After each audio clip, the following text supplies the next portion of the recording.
सद्गुरू श्री ब्रह्मचैतन्य महाराज गोंदवलेकर यांचं प्रवचन 28 सप्टेंबर.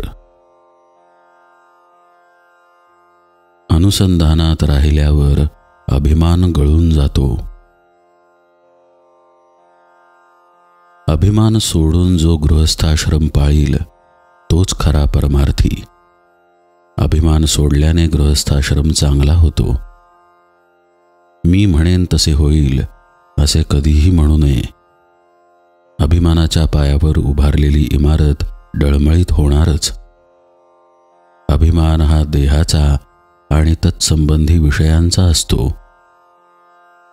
अभिमानाचे मूळच काढून टाकावे, म्हणजे मी देहाचा आहे म्हणतो हेच काढून टाकावे.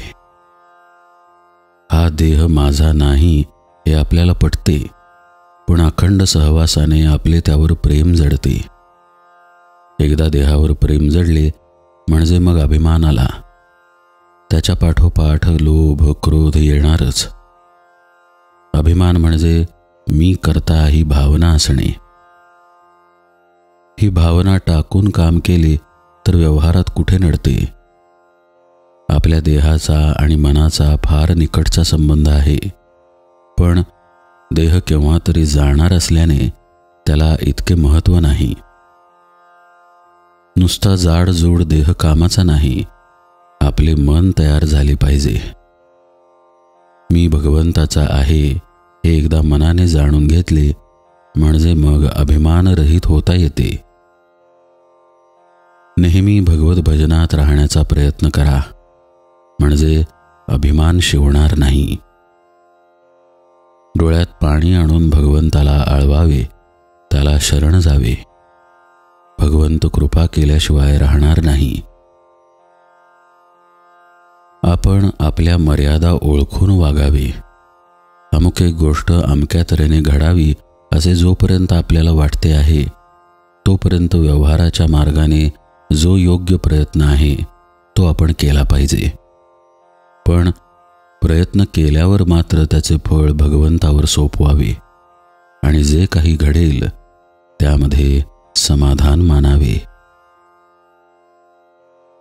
आपले अंतःकरण नेहमी शुद्ध ठेवावे. रात्री निजण्यापूर्वी अंथरुणावर पडले असताना आपले अंतरंग शोधून पाहावे की मी कुणाचा द्वेष मत्सर करतो का.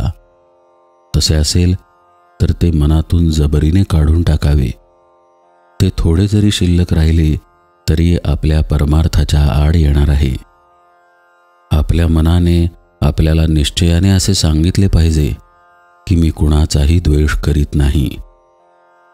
आपले अंतःकरण इतके शुद्ध आणि रसाळ असावे की आपण तर कुणाचा द्वेष मत्सर करू नयेच नये, परंतु दुसरा कुणी आपला द्वेष करीत असेल ही कल्पनासुद्धा आपल्याला येता कामा नये. मी भगवंताचा आहे, या देहाचा नाही, असे अखंड अनुसंधान ठेवून आपल्याला भगवत स्वरूप का होता येणार नाही. जो आत बाहेर भगवंताने भरून राहील किंवा त्या ज्ञानाने भरून राहील तोच खरा ज्ञानी होय. आणि जाणीव ज्याप्रमाणे देहाला व्यापून असते त्याप्रमाणे भगवंताचे स्मरण ज्याचे मन व्यापून टाकील तोच खरा साधक, तोच खरा अनुसंधानी आणि तोच खरा मुक्त समजावा. विस्तवाजवळ तूप ठेवले की ते वितळते, तसे नामाची शेगडी ठेवली की अभिमान वितळलाच पाहिजे.